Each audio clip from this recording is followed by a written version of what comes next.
The waiting lists for social housing have doubled in the last decade. Nearly 2 million households are in need of affordable accommodation. But is the current system for providing that housing fit for purpose? Lesley Curwen investigates in The Affordable Housing Crisis.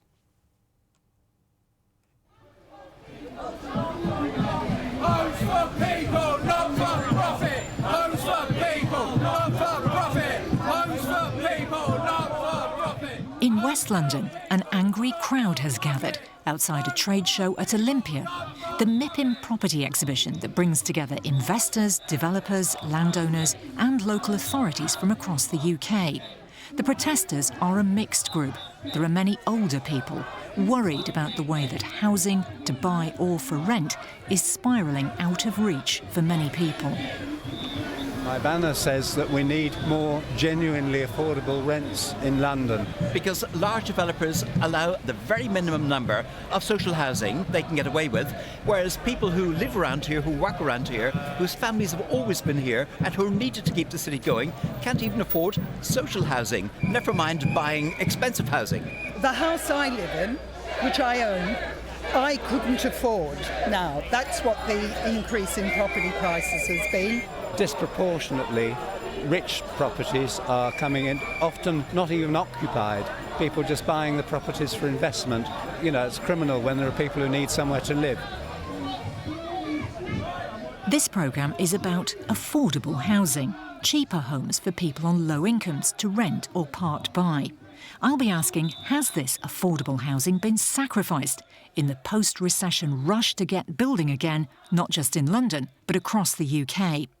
As planning rules have been relaxed, have councils had the wool pulled over their eyes by commercial developers who want to dodge their obligations to build affordable homes? Good morning, everybody. Great to see you. Boris Johnson, the Mayor of London, addressed a packed hall. While he acknowledged there is a housing crisis, Boris Johnson doesn't agree with many of the protesters outside about how it's been caused. The first non-solution to the current crisis is to claim that it is all somehow the fault of international investors and we need to repel their enthusiasm. I think that is absolute rubbish. We need to welcome international investment to our city to get projects going and to help London deliver the real solution, which is to build hundreds of thousands more homes. Homes that are affordable for all Londoners. The message from the Mayor's team is that more affordable homes are being built in the capital than at any time since 1981, with nearly 18,000 being completed last year. And yet the need is still at a critical level. Kevin Craig is a businessman and a Labour councillor in Lambeth in South London. Where are these homes coming from? Even in London, a reforming council like Lambeth, with a housing waiting list of 20,000, has only pledged to build 1,000 homes for the next 4 years.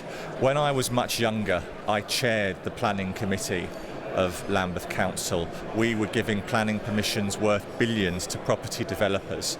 And if there's one thing I learnt, it's that planning permission is one of the most powerful things a local council ever has. And that's especially the case now. Local councils give permission for development with important conditions attached. Those conditions very often say that a certain percentage, maybe 30 or 40% of homes on the site, must be affordable. Effectively, the developers are forced to build the kind of homes councils used to build, which eats into their company profits.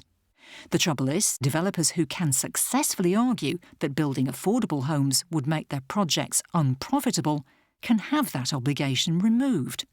All they have to do is to submit something called a financial viability assessment, showing that the development, given all the land and building costs, cannot possibly make sufficient profit unless the affordable housing is cut back or removed altogether. This is happening all over the UK. Nick Mathiasen is the business correspondent at the Bureau of Investigative Journalism, which has kept a watching brief on this issue. We analysed the biggest housing schemes in Britain's 12 biggest cities. That was over 80 schemes. And we found that 60% of those didn't meet affordable housing targets, which means all of those schemes had a viability assessment attached to them. They had successfully reduced the number of affordable homes. Hammersmith and Fulham in West London is one place where that's happening. Stephen Curwen is the leader of the council. The critical issue is when developers come to us and say to us that they've done a land assessment, their valuation is we can only afford 7 or 12% affordable housing. And it's invariably nonsense. These documents are invariably not worth the paper they're written on, and I think developers are taking the mickey. We recently had one case on Hammersmith King Street where the developer offered 7%. When we turned that down, they appealed, and the ridiculous situation was the housing inspector overturned it and said, not only can you build your scheme, you don't even need the 7% affordable housing. This is a housing crisis, and what we need to do is fix it. Stephen Curwen became leader of Hammersmith and Fulham Council when Labour won the local election and took over from the Conservative administration in May last year. He inherited a huge and controversial £8 billion regeneration scheme of the Earl's Court area, for which developer Capital and Counties Properties, or CAPCO, had got planning permission. It's their intention to build 7,500 new homes, mostly for sale. One-bedroom flats start at nearly £600,000. They aim to deliver 11% as affordable housing, far below the council's stated target of 40%. We met Dave Hill, a journalist who's been monitoring the Earl's Court project in the West Kensington housing estate, one of 2 estates set to be demolished in the scheme. The idea of the project is really to completely transform over a period of about 20 years the whole of this area, and also to knock down and replace the world-famous Earl's Court Exhibition Centre. The 2 estates comprise 760 homes, and the promise is that all 760 will be replaced on a like-for-like basis, somewhere in the regeneration area. And in addition to those 760 replacements, there is promised to be a further 740 homes which are described as affordable. None of those will be for social rent. They will fall into the intermediate part of the affordable spectrum, which means shared ownership, or possibly what's called affordable rent, which is subsidised housing but not as cheap as social rent, or possibly simply a bit discounted from market rates. Even these might be a bit steep for quite a lot of people.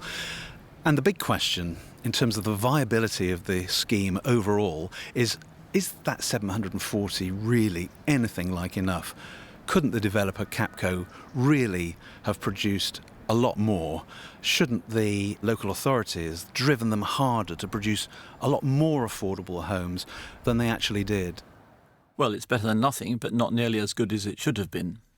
Dr Richard Fordham is a housing expert in the rarefied area of viability assessments and planning deals made by councils on affordable housing. He was called in by the Save Earl's Court campaign to look at the developers' figures. Too often, he says, developers manipulate the viability figures.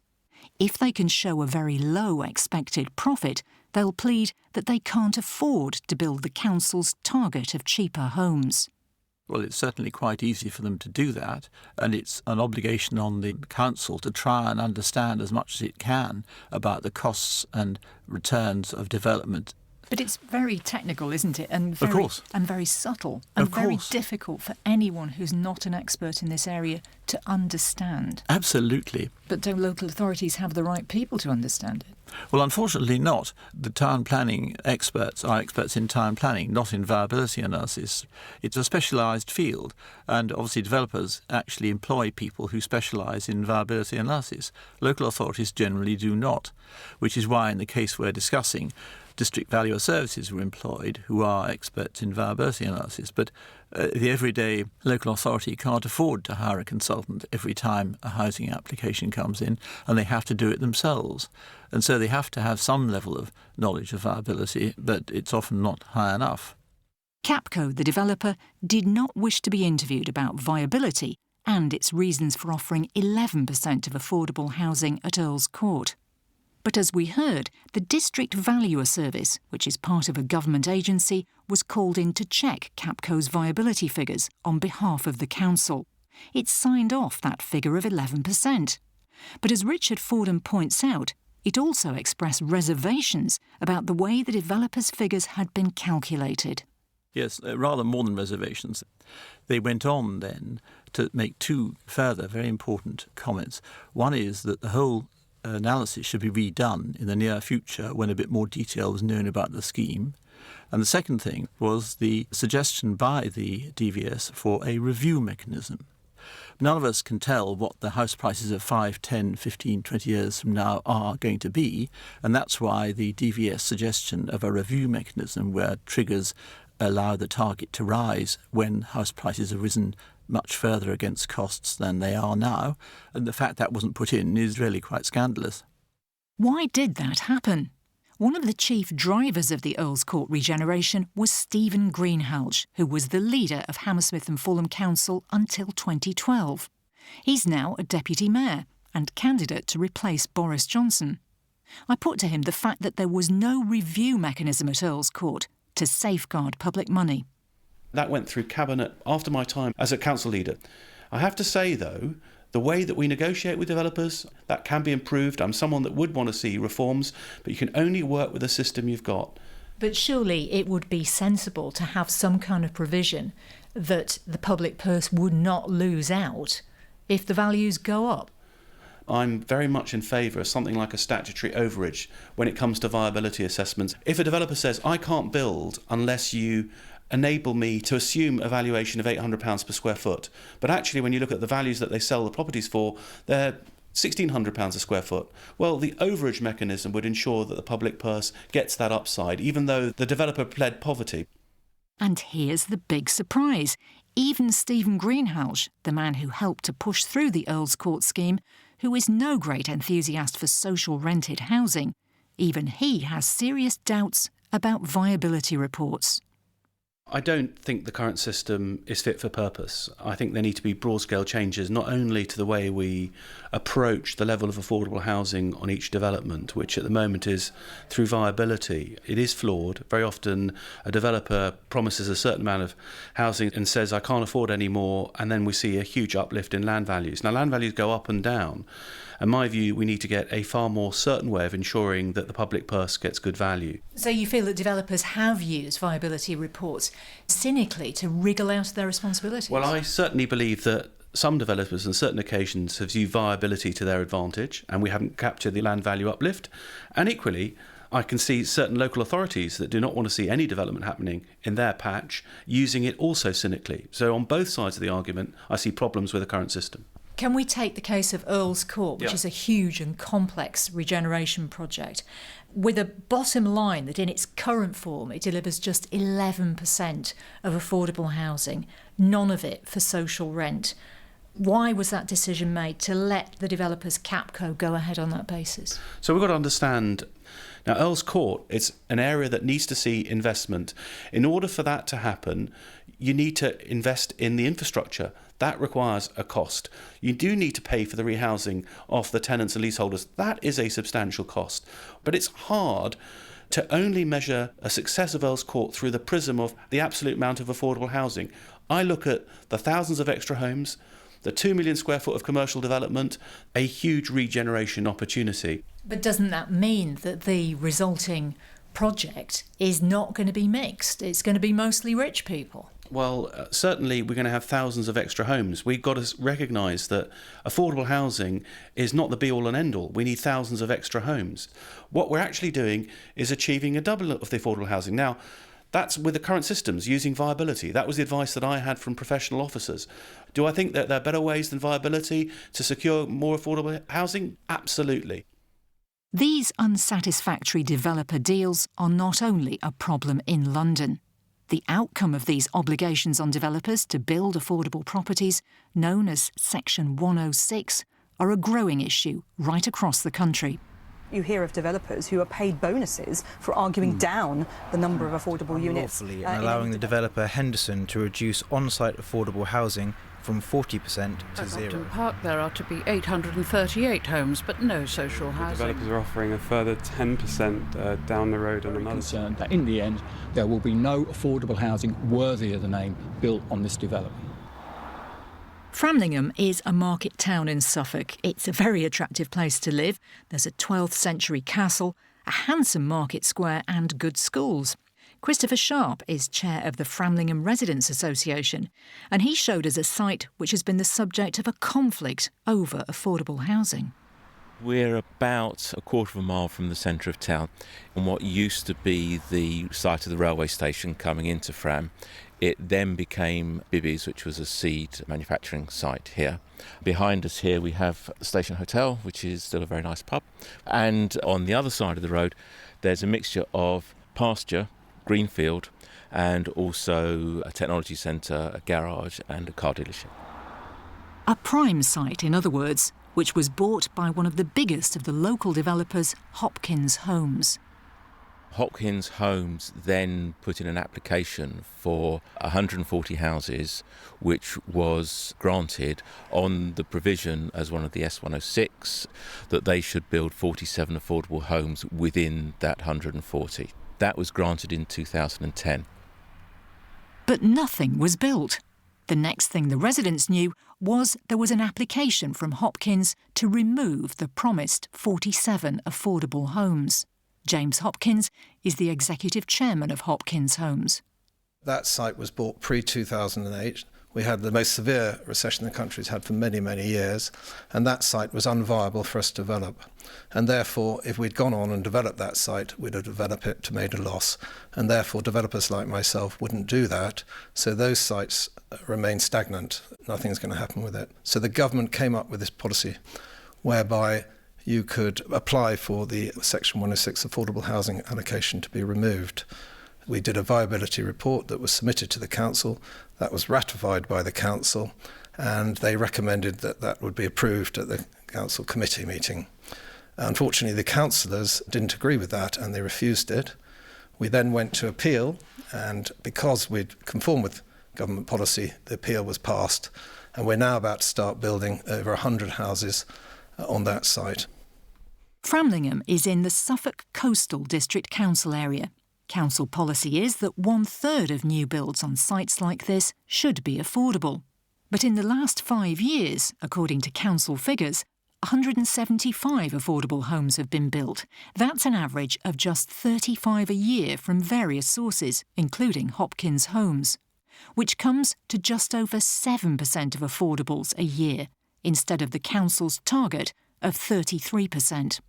I asked James Hopkins how, in his view, the system is working. We're the largest provider of affordable housing within Suffolk Coastal, and from that point of view, we're very happy. But aren't commercial developers using viability reports to argue down the number of affordable homes, as indeed Hopkins has done in North Walsham, in Norfolk, in Wickham Market, Bury St Edmunds and Framlingham? The vast majority of our applications have the full quota of affordable housing.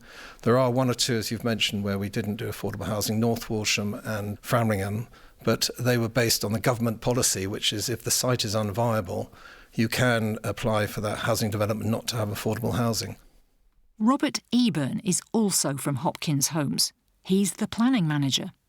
The Framlingham site was regarded as unviable because it has significant ground costs in terms of cleaning up the site as a contaminated site, which makes it inordinately more expensive to develop than a standard greenfield site. That, coupled with the fact that the site was purchased before the recession, house prices fell and costs went up. Let me ask you a bit about the contamination. I mean, this wasn't a chemicals factory, was it? It was a seed factory. Was there really that much to clean up? Well, yes, there's a lot of concrete covering the whole site. There's quite a complex drainage system to put in. So it's just an unusual site relative to a normal site pertaining to a rural district such as Suffolk Coastal. Hopkins is a very successful firm. Profits are healthy. And now, in Framlingham and elsewhere, house prices have recovered. Indeed, house prices in East Anglia, according to the Office for National Statistics, surged to a record high in 2014. So wouldn't the rising market now allow for the affordable housing? Robert Eburn. The market has risen to a certain extent, but also have build costs, and many people would say that build costs are actually outstripping the increase in the market. What about a review mechanism then, agreed on other developments, by which the council shares the profit with the developers if and when the profit on the development rises above 20%? But then you're asking for a share to be given of a projected future profit. Is it right that a profit should just be shared? What do you think? Is it right? Well, it depends upon risk. The developer is putting the risk, buying the site, putting his endeavours into seeing the site redeveloped, but the council isn't taking any risk, so why should the council share the profit? Councillor Jeff Holdcroft holds the planning portfolio for Suffolk Coastal. What does he think of having its affordable housing policy overturned by the viability report on which the inspector based his decision? Well, my first reaction was one of disappointment. Really is a finely balanced approach that the inspector has to take. We do need homes in this district, and there's an overwhelming need for that. We've got to build nearly 8,000 homes over a period of 15 years. So it's a matter of balance between developing the site or potentially perhaps leaving it derelict there for another 5 or 10 years. There's another thing you need to know about viability assessments. They are commercially confidential. You and I can't read them. Sometimes even councillors themselves can't see them. Councillor Chris Hudson, the chairman of Suffolk Coastal Council, is outspoken about viability reports. Let us have the viability study open to transparent inspection by the elected members. We're shrouded here, aren't we, in commercial confidentiality and say publish and be damned, because there is the public interest here. And we need councillors to get off their backsides and question seriously the sort of contracts that delegated authority is giving to people. Look at the documents and see what the hell you're signing away. We need much more training. We need top-flight lawyers, because we're in here in a battle against people who are clued up and resourced. Now, the new plan for Framlingham Station site is for 100 dwellings without any affordable housing. James Hopkins. We've come up with a big, broad mix of starter homes right the way up to 4-bedroom detached houses, but there's a high proportion of 1-bedroom and 2-bedroom starter homes, which should be affordable for people in the community. In your view, does including affordable housing in a development depress the price of the other homes for sale? No, I don't think it does. We've been building affordable housing for many, many years now, and people are very happy to buy on a site that has affordable housing. So whether it's affordable or open market, it will look the same. And yet we notice that your plans of sites, the affordable houses, are kind of blanked out in grey. It almost looks as though they're a different quality. Why do you do that? They're definitely not of a different quality. We use lots of different colours on our brochures, and it's just one of the colours we use. And yet, in the brochure for the Kingfisher Place development in nearby Leyston, all the other types of houses are given names. The bittern, the mallard, the grebe, etc. And they're shown in glossy photographs.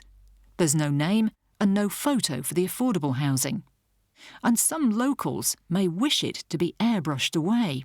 There's often a degree of objection to the idea of social rented housing on a site, according to Councillor Jeff Holdcroft.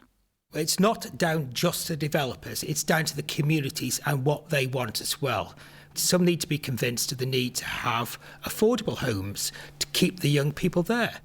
Where there is an obligation to provide affordable housing, some developers opt instead to pay what's called a commuted sum. They pay the council money to build the affordables somewhere else, so that the developers' sites are used purely to sell homes at full market prices. It might sound fair enough, but planning expert Richard Fordham is not impressed.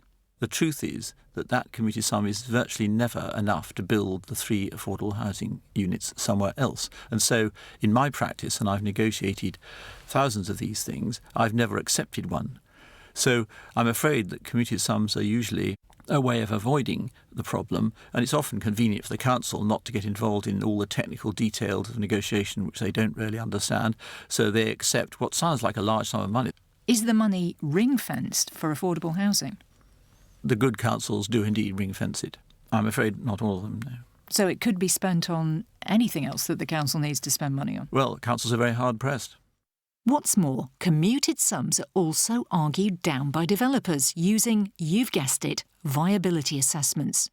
In a recent case in Blackpool, where Kensington Development submitted plans to build 584 houses at Marton Moss, a sum of £22 million was agreed as a payment to the council in lieu of affordable and low-cost housing. But using a viability report, the developer was able to reduce that sum to £5 million. While commuted sums may sometimes be justified, there's concern about the consequences, a segregation of housing for the rich and poor, which may be bad for the whole community. Which takes us back to London and the most recent controversy over affordable housing. Shane Brownie lives in a new block of flats on Greenwich Peninsula in South London, where a huge development by a Hong Kong company called Night Dragon is about to roll out. So we're here on your roof terrace, Shane, with a 360-degree view right around Greenwich, around the peninsula. It's a stunning view, the River Thames in front of us gleaming in the sunlight.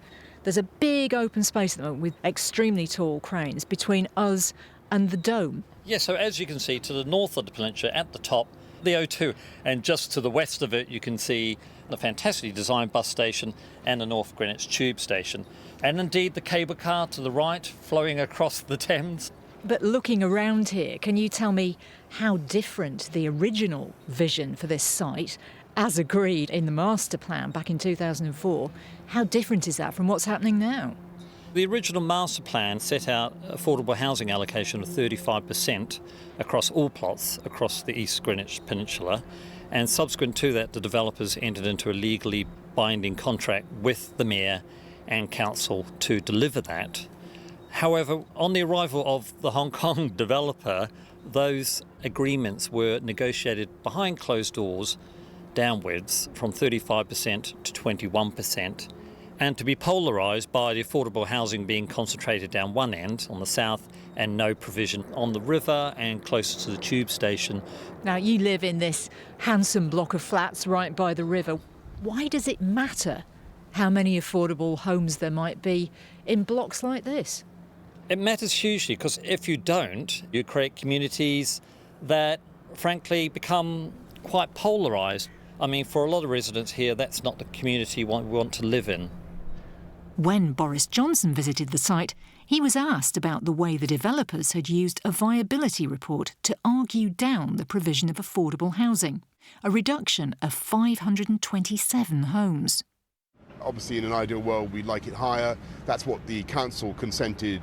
You know, in the end, it's a judgment, isn't it? Because if you put it too high, then they're going to say, well, we can't make a go of it, we can't actually develop it. And I'm convinced that the best solution is to get the homes available for Londoners rather than just leaving the land derelict.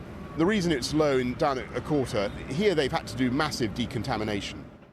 But we've been told that the decontamination was paid for out of the public purse.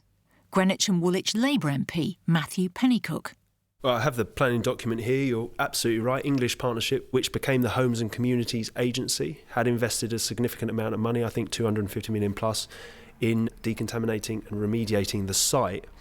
Whether there were additional costs in the reconfiguration of the site, I don't know, but it certainly wouldn't have warranted or been the sole reason why the levels of affordable housing on the site dropped from the 38% that was in the initial Section 106 agreement to the mid to low 20s. That was done on the basis of the viability assessment, which was developers saying 38% affordable housing is not viable in the current market. The context, by the time we came to 2012, had changed completely. Viability reports, remember, are confidential. But Night Dragon's report was eventually released after a tribunal ruled that it was in the public interest. The Bureau of Investigative Journalism was able to analyse the figures which Night Dragon had used to reduce the number of cheaper, affordable homes on the site. Nick Mathiasen is the Bureau's business correspondent. Fundamental to that assessment were two assertions. One suggesting that house prices hadn't risen in 2012 and weren't going to rise in 2013. And then two, the scheme was going to fetch between £521 and £671 per square foot. Well, we looked at the market in Greenwich around that time and looked at one major development that was built on the Greenwich Peninsula. We looked at all of the transaction records on the land registry, and then we found data that told us how big those flats were, so we could work out the square footage of those units. And what we found was that those flats had increased in value by 6% in 2012 and by 7.5% in 2013. So those appraisals were saying the market was flat. We could see the market was actually growing at a reasonable rate.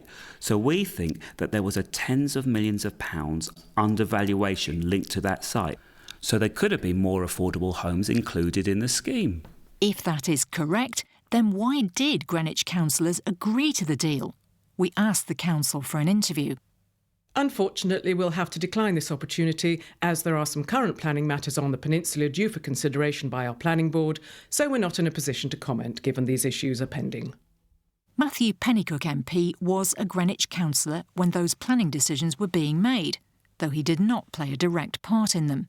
He defends the council's decision. Development has stalled on the peninsula in the wake of the recession. We needed to get it restarted and getting building going. And crucially, that context where viability assessments have been introduced and the central government grant had been slashed, that was the context in which the decision was made. There was £50 million plus of GLA grant that was time limited, and if an agreement wasn't drawn up, it would have been lost. I don't think the agreement was ideal.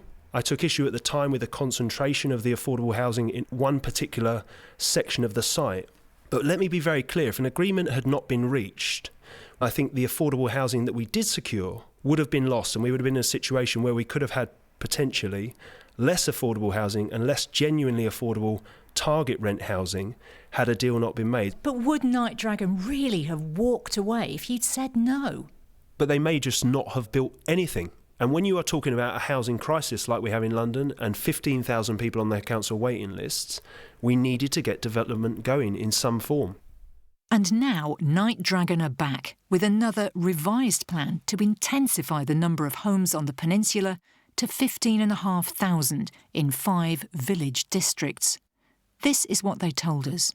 Night Dragon has invested £500 million so far and is committed to delivering a vibrant and viable development. We're able to deliver more homes because the previous constraints on building heights have been modified.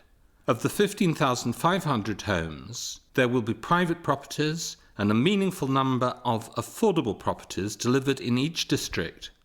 There is no hint of what a meaningful number of affordables might be. But in London's rising property market, it would appear that Night Dragon will be making a healthy profit. They no doubt will, and we try and build in now to all our agreements a review mechanism. On a more positive note, they made a commitment to tenure-blind development across the site, that you have affordable housing mixed in with private ownership, and that you wouldn't be able to tell the difference, ideally, between the two. Well, they haven't said, have they, what level of affordable housing there would be on the new plan? They haven't said. I've told them privately in discussions that they should say. I don't think they'll get a decision at the planning board if they don't put a specified number down, and I think if that number is anything below 30%, they're going to have genuine problems both with myself and the local community, because we want to see, particularly if they want to increase the height and density of the development on the peninsula, the public are going to want to see that they are going to get benefits from that change in terms of jobs, better infrastructure and higher levels of affordable housing than we've seen over recent years. Matthew Pennycook MP. No government spokesperson was available for interview on the mechanism for delivering affordable housing nationally. But Housing and Planning Minister Brandon Lewis told us this in a statement. Nearly 217,000 new affordable homes have been delivered since 2010. We've also levered in £19.5 billion of public and private funding investment in affordable house building, with a further £38 billion, which will help ensure a further 275,000 new affordable homes over the next 5 years. Councils can and do scrutinise developers' viability evidence when negotiating affordable housing contributions on a site-by-site basis. Sites stalled due to unviable affordable housing requirements deliver no regeneration, no community benefits and no housing, affordable or otherwise. Let's face it, a system which makes commercial developers responsible for building affordable homes was always going to struggle. The profit incentive naturally pushes them to wriggle out of those obligations, especially so since planning rules have been loosened. And that means the promise of the standard 30% of new homes being affordable has been broken again and again by councils across the UK. So where should we look for a better way to do things? Well, maybe to a giant city with a similar housing crisis to London's. Let's end with the view from New York, where the mayor, Bill de Blasio, has radically altered the way the city deals with developers. Listen to Alicia Glenn, who is the mayor's deputy with responsibility for housing. We're actually in the process of putting in place a mandatory program which says to developers, in areas where we are creating the right to either build additional residential units or taking a property that was a commercial or a manufacturing property and allowing you to build residential, it's not an option anymore. If you want to build that building, you must provide affordable housing. But it is a game changer, a different way of engaging with the private sector. There's not going to be, everybody has to build 25% affordable housing, whether you built an 8-unit building or a 100-unit building. But we're also not going to be in a situation where each developer is going to walk in and try to explain to you, why I can't make my numbers. That's not a sustainable policy, and it's certainly not a way to actually give even developers and bankers the certainty they need to know what the deal is. We want to say this is the deal. We're open for business. It's not about specials. This is what it is, and we're going to be very transparent as to what the requirements are, and we believe the market will respond in a positive way. And we need, as a public sector, to be able to come to that table with the best lawyers, the best bankers, folks who know how to negotiate transactions. I cannot stand the thought that a developer would be able to pull one on the public sector because they don't have the intellectual or human capital to strike the right bargain for the public. The Affordable Housing Crisis was presented by Lesley Curwen and produced by Susan Marling. And we've heard that Greenwich Council has now proposed that any developer failing to meet its affordable housing target will have to make its viability report public. The programme was a Just Radio production for BBC Radio 4.